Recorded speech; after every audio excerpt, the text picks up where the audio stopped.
You wouldn't understand. The Bears Nation Podcast, powered by On Tap Sports Network. I've been here 9 months. Things have gone very quickly. We've accomplished a lot, but I'm extremely impatient. It is a beautiful day in Chicago. I'm competitive. I want to win, but I also want to do it with integrity and style and grace and class and humility. We'll call Chicago and notify them of the situation. This is a destination. People want to come to Chicago. Hello, Chicago! And as I sit here today, unequivocally, I believe that we have the right set of individuals, and my expectations going into this season are extremely high, that we need to win the NFC North. See you in the Super Bowl. It's the Bears Nation Podcast with Kevin Lapka and Jay Kassan. Both men of Chicago. It's Bears Nation, baby. We're going to take the North and never give it back. Let's go. And we are back. It is Thursday, May 16th, year of our Lord 2024. The last time you heard from us was right after the draft, and we were breaking down the picks that were made. Obviously, Caleb Williams and Rome Odunze being the headliner of all of that.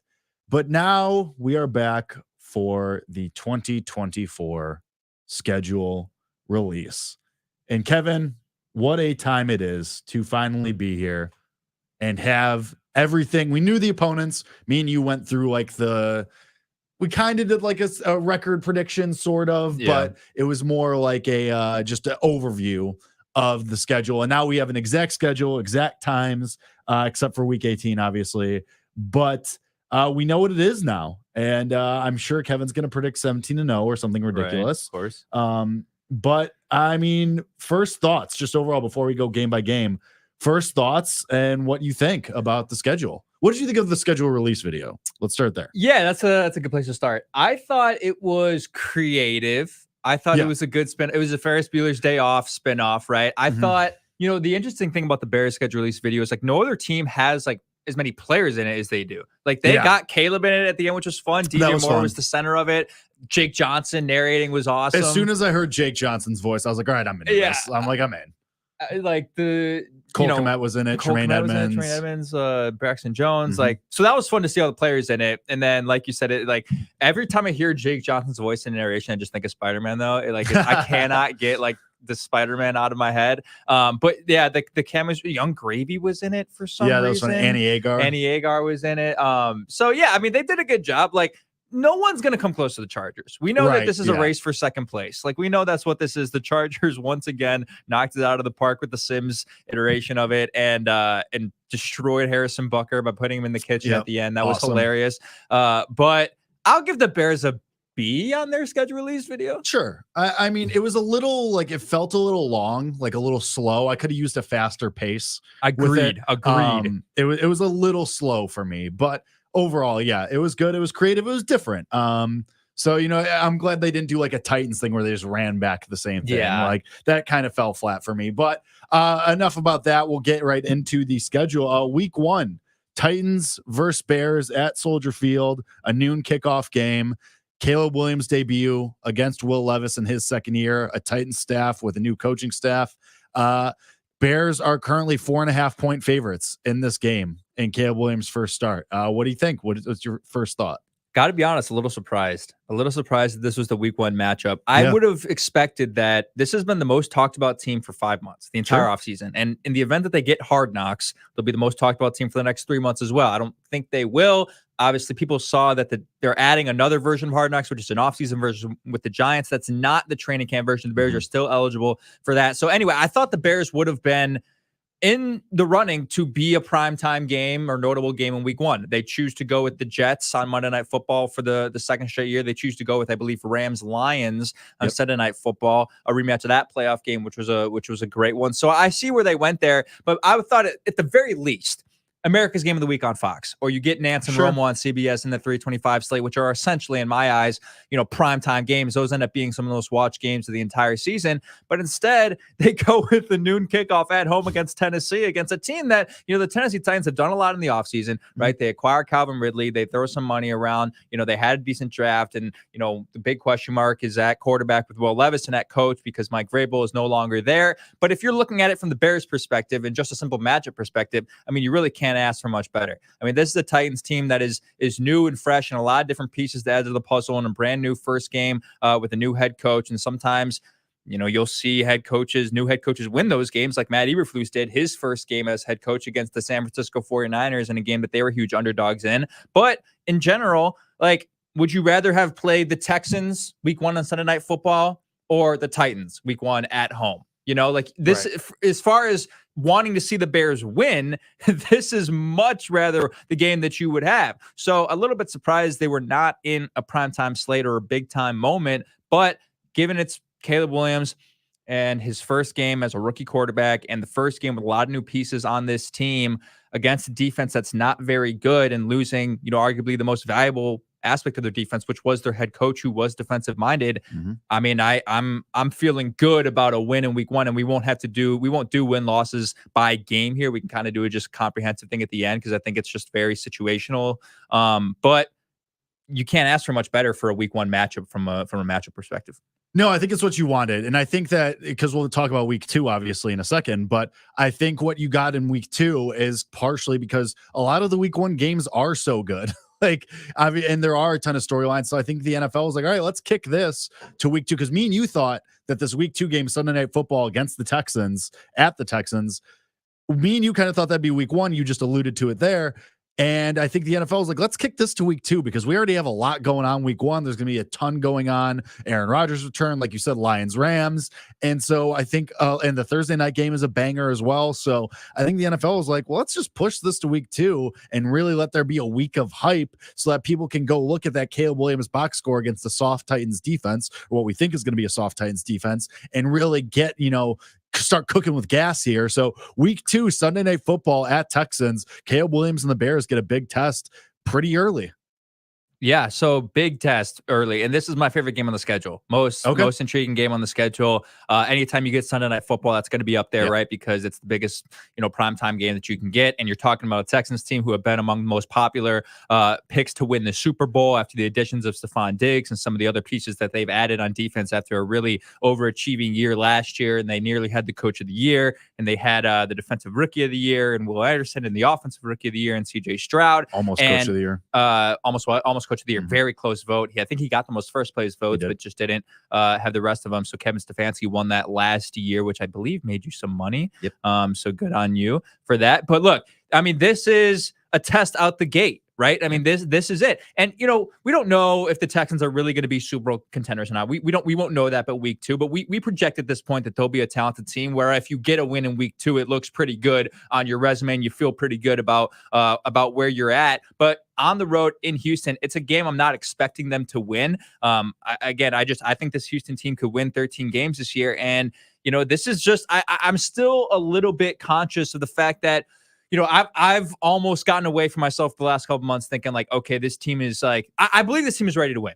I do. I think this team can win 10, 11 games, and we'll kind of get our, final predictions at the end of this episode. But we also have to accept the fact that there will be a learning curve with Caleb Williams. There just will be. I mean, you can argue that the curve might last a little bit shorter than other quarterbacks, right? Because of how prepared he is coming out of the draft and how pro ready he may be, and the assets he has around him. He really doesn't have to do too much to make this offense flow. But to ask him to go in on Sunday Night Football week 2 of his career against an arguable Super Bowl contender is a tall ask. And with as good as DeMeco Ryans is as a head coach, I think we'll have that team prepared. And who do the Texans play week 1? That's an interesting thing to look at too. No, I think they do. They might have back-to-back home games, but I'm like, if I were to pick the game, I don't think they'll win this one, but nonetheless, super exciting, a great test. And after that, you kind of have a stretch of winnable games. So even if you do lose that game week 2, you might learn a lot about your team and have a little bit of momentum going into week 3, 4, and 5. Yeah, I think even if you keep that game a 1-score game, that's a big win for you. You don't have to win this game. Like you said, Caleb Williams will have ups and downs. That's what happens with a rookie. Surely everyone will be totally reasonable and cool about it. And anytime he throws an interception or a turnover, but I'm not expecting them to win this game. It's within the range of outcomes, most likely, assuming health and everything. But I'm not expecting them to win this game. If I had to guess, this game will probably be at home for the Texans. I mean, it's probably a 6.5 point spread. It's probably within a touchdown, but maybe it's a little over. Maybe it's 7.5. But I agree. But moving on to week 3, then even if you lose that game, then you go to Indianapolis, which is basically a pseudo home game at the Colts once again at noon. And that's a team where they'll be 2 weeks into Anthony Richardson's return. Shane Steichen's a really good coach. He was in the conversation for coach of the year. I still don't think this Colts team is very good, but I mean, they were right there with the Texans as far as fighting for a playoff spot. So playoff adjacent team, let's say. It's not going to be an easy walk in the park, but that's definitely a game that you should probably expect to win. Here's the thing about a lot of the games on this schedule, and this is something I think a lot of people are missing in their evaluation of this Bears schedule. Time and time again, we say on this podcast, strength of schedule is the most overrated nonsense thing that you can look at. Sure. And there was a graphic that helpful, came out, but it's not end all be all. Yeah, I mean, is it helpful? I don't know. It's almost, I think I would almost argue that it's not helpful because it leads you to believe that the schedule is easier than it ever will be. I just said an Anthony Volpe home run. Let's go. Attaboy. Listen to Bat Flips and Bet Flips on the BetQL Network. I think I did it wrong again. Bet Flips and Bat Slips. Nope. Bat Slips and Bet Flips. Bat Flips and Bet Slips. Bet Slips and Bet Flips. 2 p.m. Eastern. Twitch.tv/BigKill. There you go. You got it. Congratulations on that. Thank you. But we saw that the Bears had the third easiest strength of schedule in the NFL. This does not matter. Every year, and this is a crazy stat, for the last 36 years, 4 teams who did not make the playoffs the year before will make the playoffs in this year. That's been happening for 36 years. So across the schedule, you're going to see a lot of teams who are going to overachieve what is expected of them. And by the end of the year, like if you look and you say, okay, third easiest schedule here on May 16th, take a look at it on January 10th when the season's over, and I'll guarantee you that it won't end up being the third easiest schedule in the NFL. So when there'll be surprises, stuff exactly, like that. And I think the Colts are one of those teams, man. I'm actually really high on the Colts going into 2024. So I think this is a bigger test for the Bears than previously expected. I think Shane Steichen's actually a good coach. This is a team that went 9-7 last year with Gardner Minshew as the head coach. They had a couple of nice pieces on offense. I think Adonai Mitchell is going to be a great addition to that offense, and their defense we already know is pretty sound. I think they can win this game. It's a winnable game, but I think this is one of those where a lot of Bears fans are looking at the Colts in the schedule and just like checking off a W because Colts are probably favored in this game. I would imagine they're favored, especially probably being at inside home. A field goal, but I would say -2.5. I mean, they were a score away from winning that division. Yeah. I believe they played the Texans in the final game of the season to determine the division. So that was a great game too. That was a banger of a game on Monday Night Football. That was Monday Night Football end of the season. Yeah. That was awesome. And again, Anthony Richardson being healthy changes things. We don't know how good he is, but there's a lot of people who think he could win the MVP award for whatever reason because of his rushing prowess and putting up a Lamar Jackson-esque stat line to win that award. We'll see. But I think this is a winnable game. I'm not going to predict a win-loss for it, but I just think there's too many people overlooking that game. How weird is it that they get 3 straight AFC South to start the season? It's a little bizarre, but I think that's, again, the NFL being like, all right, a couple of these are winnable games. Like, it's the weakest division in football, theoretically. Let's see, let's try to ease Caleb Williams, who is hopefully going to be one of the next faces of the league, into his career. But then you get week 4. So we both expect 2-1 at this point, I think. Yeah. Going into week 4, you go back home hosting the Rams. Sean McVay, Matthew Stafford. Obviously, who knows what could happen as far as health. The Rams haven't been the healthiest team, but let's assume everybody's healthy. Stafford, Kupp, everyone on that roster is healthy. I mean, this could be a shootout. Yeah. Like, this could be a true, total could fly over 50, 60 easily. I think the Rams are a dark horse in the NFC this year. I think they're a team that I think could come out of the NFC and represent the NFC in the Super Bowl. I think they're that good. We know how good their offense is with Puka Nacua and Cooper Kupp and Matthew Stafford, and Sean McVay is still a top 5 coach in the NFL. And yes, they lose Aaron Donald, but they kind of reload with Kobe Turner, who was second in Defensive Rookie of the Year voting. And they had a lot of good free agency additions across the board. I'm really happy they get this game at home. I'm really happy they get this game at home instead of having to go out to LA. The Bears traditionally just do not do well traveling out to LA and playing in Los Angeles and making that West Coast trip in general. I don't love any games that you have to play on the West Coast, but luckily they play one of the good teams from the NFC West at home. So that's huge. And the Los Angeles Rams, I think, are good, but they're also an extremely vulnerable team. I mean, they a lot of games last year were close games for them. They can, falter on any given week because Matthew Stafford can, occasionally be careless at the football, and he's not getting any younger. So, and their offensive line is solid, but it's still not phenomenal like it was the year they won the Super Bowl. So I think it's a winnable game. This is another one of those where, I think people are still looking at some of these teams. Oh yeah, the Rams, let's take them for granted. That's definitely a W. I think this is one of those where they could lose.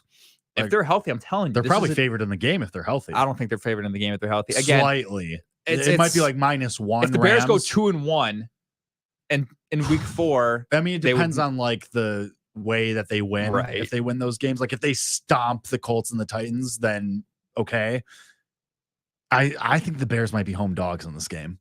Yeah. Slightly, maybe it's a pick, but I don't know if the Bears would be favored in this game. It's May 16th, who's to say?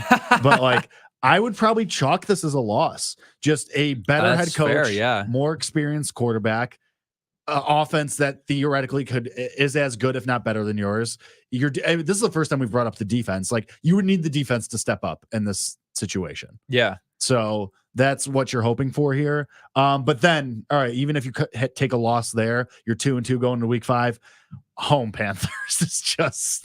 The Bears should hold a ceremony for the Panthers and David Tepper for reshaping this Bears roster. Basically, oh my God, it's honestly unbelievable. And now the Panthers have 0 primetime games this year, and I'm seeing things Ryan Poles he broke the Panthers. He broke. Really, they broke themselves. They broke themselves, and it's I actually like some of the things the Panthers did this offseason. Sure, but this is a team that still might win 4 games, 3-4 games, yeah. This is a big spot because the Bears still own the Panthers' 2nd-round pick in the upcoming 2025 draft. So the Bears, this is a must-win game again. Yeah, this is a must-win game basically. That was our whole narrative last year. Sure it was. If you win one, you better beat Carolina on Thursday Night Football. Look, there's a reason I really like this game is you have to travel to London after this. Which we can just kind of segue into week 6, London, Jacksonville Jaguars. The first time they played in London since that Raiders game. I believe that was 2021.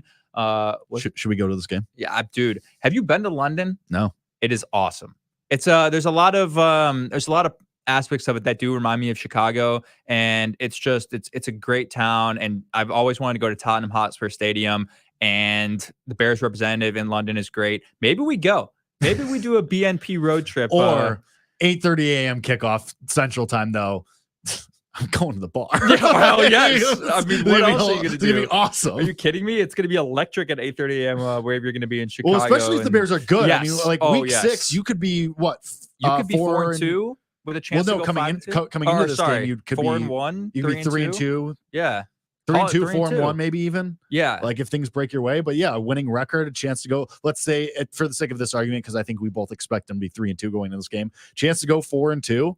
It's pretty awesome. People will be excited. Yeah. People will be very excited. And look, I'm down on the Jacksonville Jaguars. Everybody. Everybody is, which scares me a little bit. But that's why, say you drop the Colts, say you drop the Rams for the hypothetical, say you start 1-3. Say that's the worst case scenario. You have a really good chance to get to 3-3 before the bye. You have 2 very winnable games with the Panthers and the Jaguars back to back. So even if they do struggle against some of these teams we expect to be good in 2, 3, and 4, you can kind of look at that and say, okay, you know what?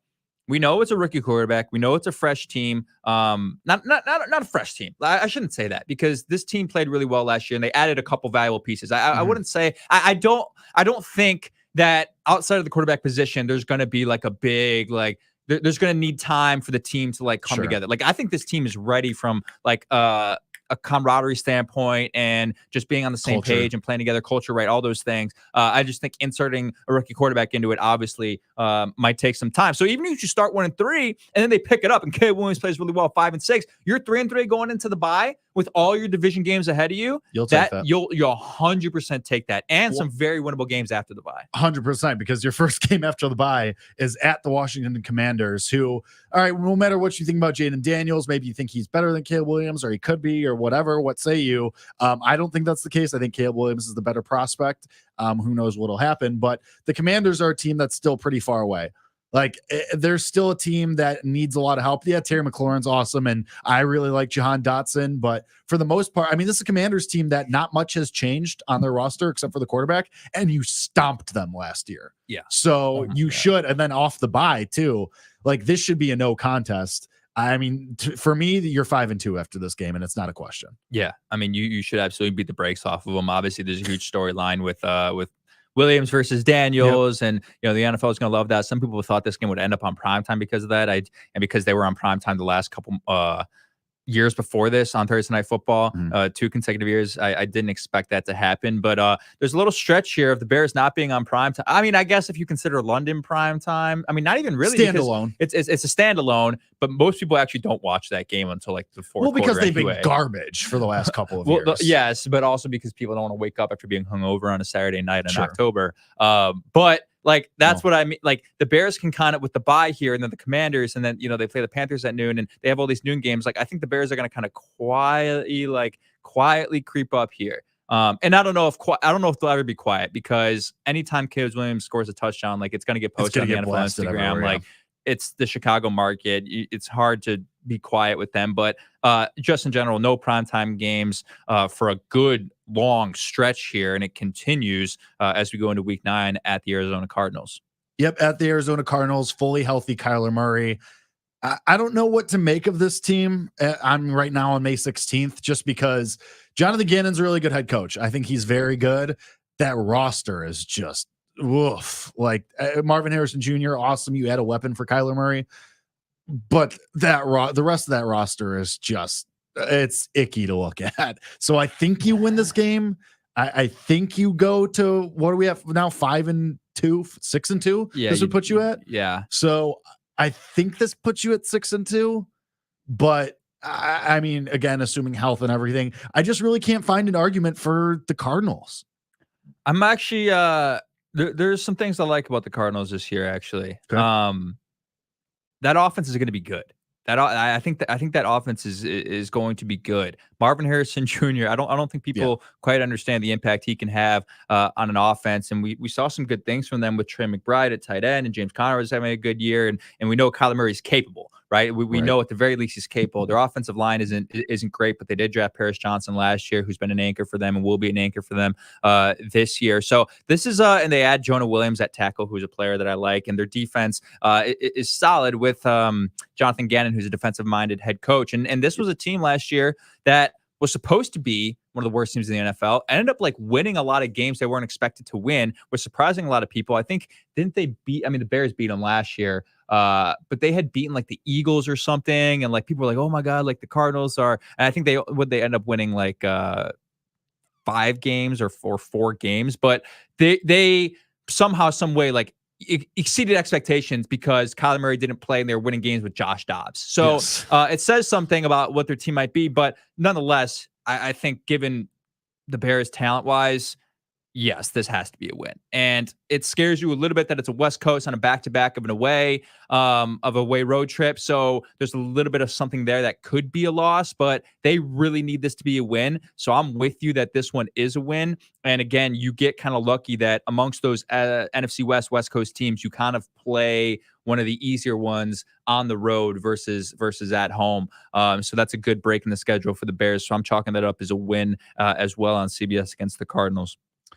Yeah, I think I do too. And then you come back home after a couple weeks, well, really 3 weeks away from home, not counting the bye week, obviously. But then you have the Patriots, who, my Lord. I mean, Drake May might not even start this game. I mean, you think he probably would be at this point in the season, but still, the rest of that roster has absolutely nothing going on. So I have nothing else to say other than this is a likely win as well.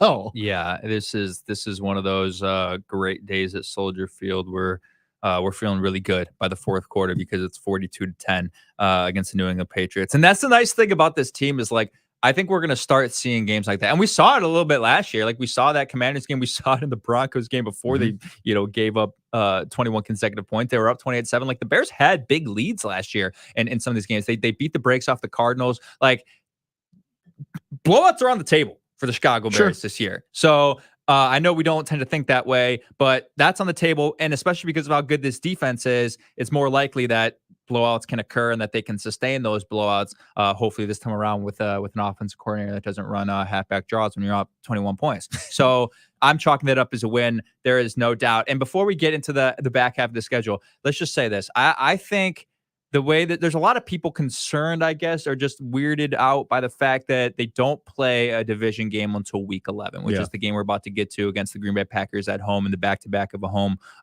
little homestand here. But I think this works out great for the Chicago Bears. But here's where I'm a little bit worried. So there's a pro and a con. The con is you get the bye early in week 7. I think the earliest you can have a bye week 5 is or something. Week 5. So you get one of the earlier buys in the NFL. So from a health perspective, this isn't ideal because you have an early bye and then you have a gauntlet of division games and the teams in your division are good and you might not be the healthiest between weeks 11 and 18. But where it favors the Chicago Bears is if we believe that, of course, there's going to be a learning curve with Caleb Williams and, there's going to, take time to build chemistry and all that stuff. Well, now you get 10 weeks against a really bad opponents to brush that up before the gauntlet of division games you play weeks 11 to 18. So I actually am a fan of how the schedule shakes out for the Bears. And you might even get into a situation. We think they're going to be 7-2 at this point. 7-2 at this point. You might get into a situation where we're wrong. They're 5-5 at this point, right? They lose some games they're supposed to win. But guess what? You're 5-5. And if you feel good at this point, 4-5. You could rip off and go like 6-2 in the last 8 with 5 division games, and you could potentially win the division or sneak into a wild card spot. Even if you do have a lackluster start, if you're at 5-4 or 4-5, you have a really good chance to almost control your destiny at that point in the season because you have so many division games. So it's a really unique way the schedule shakes out for the Bears, but I think it works. I agree with you that the pro is that you have time to gel. You have time to ease Caleb Williams in, figure out what's working offensively, what's not, make adjustments. The con definitely, though, is that that's a gauntlet to end because not only do you have all your divisional games, you have at the 49ers, you have the Seahawks, which will not be an easy game. So I think it's going to be a gauntlet that last 8 weeks of the season. So it'll definitely be tough, but it'll show us kind of what the Chicago Bears are made of, I feel like, in a way too, like how this culture is starting to form around Caleb Williams, how it's starting to come together. So I definitely think the pros outweigh the cons, but it's going to be tough for sure. So we both think 7-2 heading into the Packers game at home, first divisional game of the year. And I hate to say it, but I think they lose this game. It's just, I think Jordan Love is awesome. I think this Packers team is very, very good. And I think in their first real division test, and really their first test in 1, 2, 3, 4, since the Rams game up to this point, likely, I think that the Bears kind of get punched in the mouth. I think they lose the game. I think, I don't know what to make of the Green Bay Packers because some of me is like, all right, I'm going to need you to prove it. I'm going to need you to show that you can do it again because this is a team that was really bad the first half of last year. Yeah. And of course, they rip off wins at the end. They should have beat the 49ers. They should have beat the 49ers and they should have ended up in the NFC Championship. But it's a team who's like, the roster just isn't that inspiring to you in any way. It's just really not. But they're coached well. They play good football. They play within themselves, and they just find ways to win. But it also makes you think that like these are still winnable games for the Bears. And if anything is different this year, then these are games that they should be winning that they've lost in the past. I don't love the replacement of Aaron Jones for Josh Jacobs for Aaron Jones. I think that's almost a net negative for them. It's a move backwards. I'm just not high on Josh Jacobs at all. We know the receivers aren't superstars that you're going to draft in the first couple rounds of fantasy, but they get the job done, and their defense is, I would say, middle of the pack. But I think they split with the Packers, and I think they win the home one. I'm that's just the way I'm looking at this one. I just can't I just can't foresee a situation where they lose both to the Packers again. I mean, if this team's gonna be different, right? And we're saying they're going to be different. 7-2 to this point. Offense is actually good. The defense we know is potentially going to be top 5. All right, if things are different, then they'll win one game against the Packers. Like they like fate will just allow that to happen. So, and if I'm going to pick a game for them to win, I'd probably pick the game at home after this is the second of a 3-game homestand for the Chicago Bears. So a really good opportunity in November to get some wins and get one against the Green Bay Packers for the first time in, I believe, 6 years. Something like that. God. All right. So you're saying win. I'm saying win. loss. So I'm saying 7-3. You're saying 8-2. No, because I think they're 6-3 to this point. Okay. So I'll go 7-3 with you as we approach the Minnesota Vikings. This is the game. I think they win this game. Do you think JJ McCarthy is starting this game? Yeah. At this point in the season, I think so, probably too. Sam Darnold is.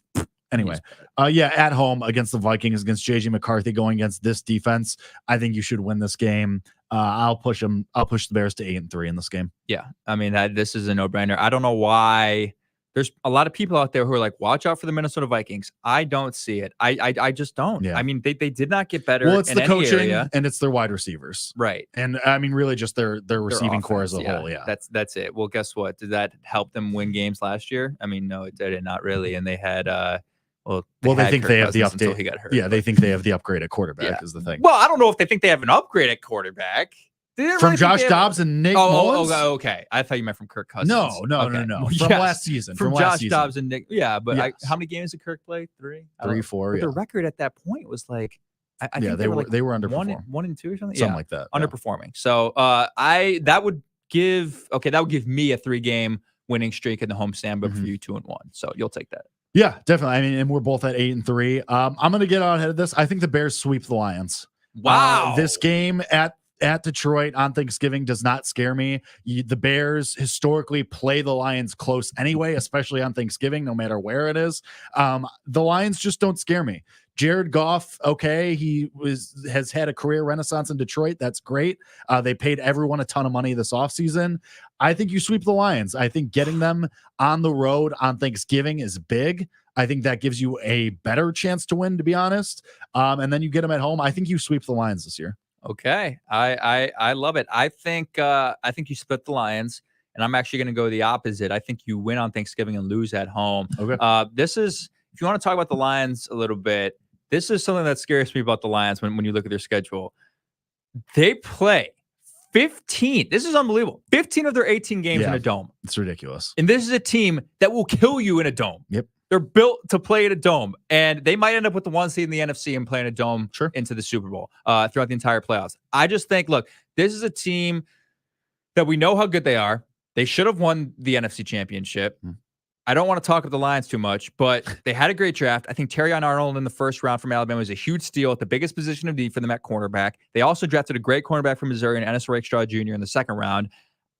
This team is ready to win. And it's interesting, though, because I know where you're coming from. The Bears should have beat them twice last year. They handled them. They beat them handedly in that game at home. And then they should have won the game on the road that they were winning by 2 touchdowns and ended up losing. So when you talk about a sweep, it's 100% on the board. But I think this team actually might be better than what they were last year. And I think I do like the Bears on Thanksgiving, but I think they're just going to falter. I think I had them at this point winning every home game or almost every home game. I think they'll falter in one of these home games. They can't go undefeated at home, and I think they will lose to the Lions at home in that second game, which I think is like week 16. So, but a Thanksgiving W, they always win on Thanksgiving.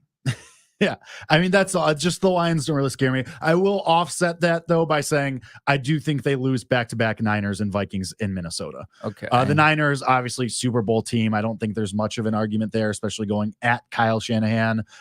Whatever you think of Brock Purdy, it's just that team is built for a Super Bowl. So I can't go against them there. And I think Kevin O'Connell getting to see you a second time at their place this time, no matter who the quarterback is, that doesn't sit right with me. I think you lose that game. So, but still, I think you're 10-5 going into the final 2 weeks of the season. It's kind of funny. The way we're talking about this, most of the losses that we're giving the Bears here, we're chalking up to coaching. Which is interesting. So I asked, it's a good example. Say Dan Campbell is the head coach of the Bears. How much of an improvement in win-loss is there? 1 maybe. It's mostly in that neutral. Okay, so you feel pretty good about Matt Eberflus then? I think he's average. Okay, it's just interesting because like your primary logic for some of my primary logic for some of these too. I think also the supporting coaching staff is much better than it was the last couple of years as well. And that matters. And we know how much that matters. Look at the Philadelphia Eagles 100%. From 2022 to 2023, right? Like we know that those things are real, and they actually have a defensive coordinator this year. So I'm with you. I just thought that was an interesting exercise. I do think they lose at San Francisco. It's a really tough place to win. And I am, coming off Thanksgiving. I think they lose that one. I will disagree with you though. I think they sweep the Minnesota Vikings. Jalen Johnson owns Justin Jefferson. We're not worried about that. No, I mean they swept the Vikings last year. Yes. I'm tweaking. They won at home, or they won on the road on the Monday Night Football game. That was disgusting, where I don't think a touchdown was scored. You lost because that was the Tyson Bagent game, the first game. You lost the Tyson Fields Bagent first game. Right. Okay. Yeah. So you split last year. You probably should have won that game if Fields stayed in.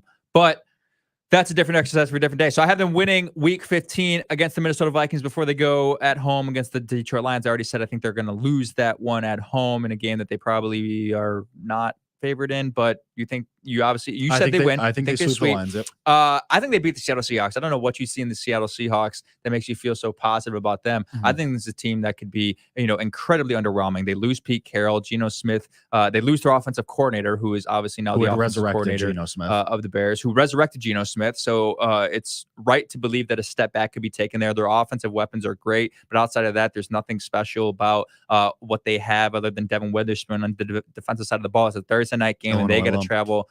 Illinois alum, and he's phenomenal. He was up there for Defensive Rookie of the Year, and this is a West Coast team that is traveling to your place on Thursday Night Football in December. 1000%, the day after Christmas, a W for the Bears. Merry Christmas, late Christmas gift from Santa. That's got to be a win.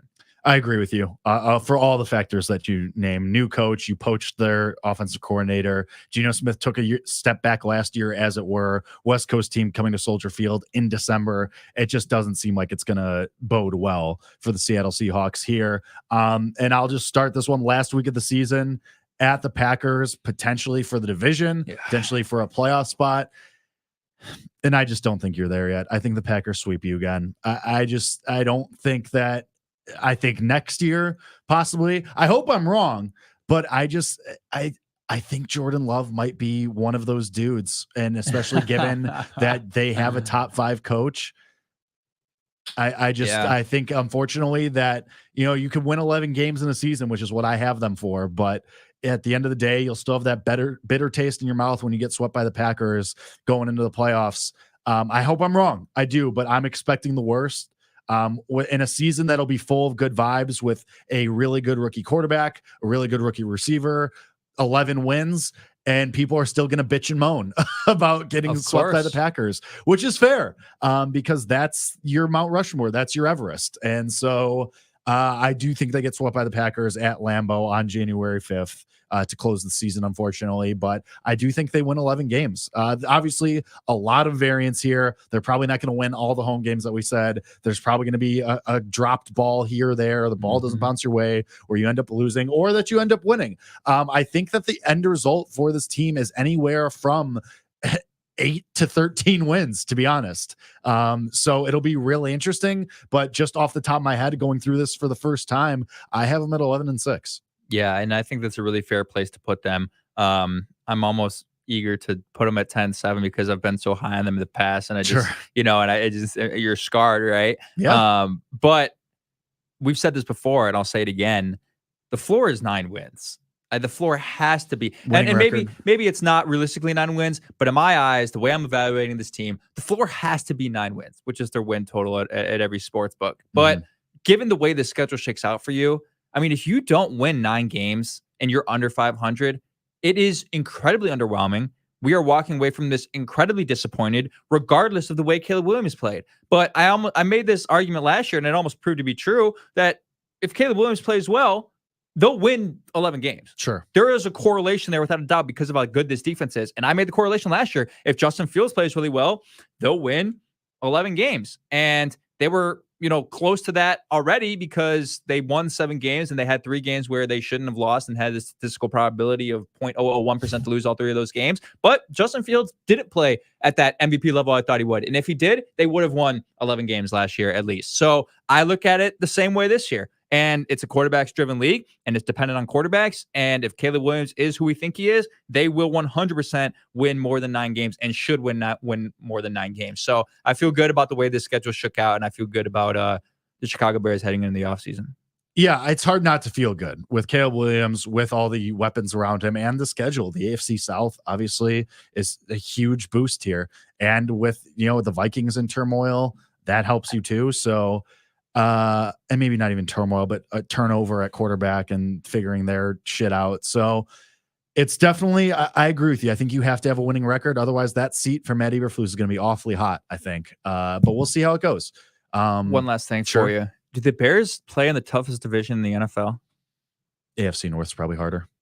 Yeah, AFC North. That seems to be the common answer. AFC East too, probably. No, I'm down on the Bills this year. Jets, I think, are going to be good. Patriots are awful. The Bears don't have an awful team in the division. That's kind of the kicker for me. They don't have an awful team for the division, and they could have the number 1 seed in the NFC and the Lions. And we know the Packers are probably going to be pretty solid. So, and I think the Bears are going to be up there. So I think at the end of the year, I think the Bears will be up there for best overall, or NFC North will be up there for best divisional record in the NFL. So, I mean, not like that's anything to gloat about, but it is interesting. It's yeah. I mean, anything you can hang your hat on in the first year of a rookie quarterback is helpful. But other than that, all right, I'm at 11 wins. Kevin's at 10, right? You're 10 or 11? No, I'm going to go 11. You're going to go 11? Okay. That might change.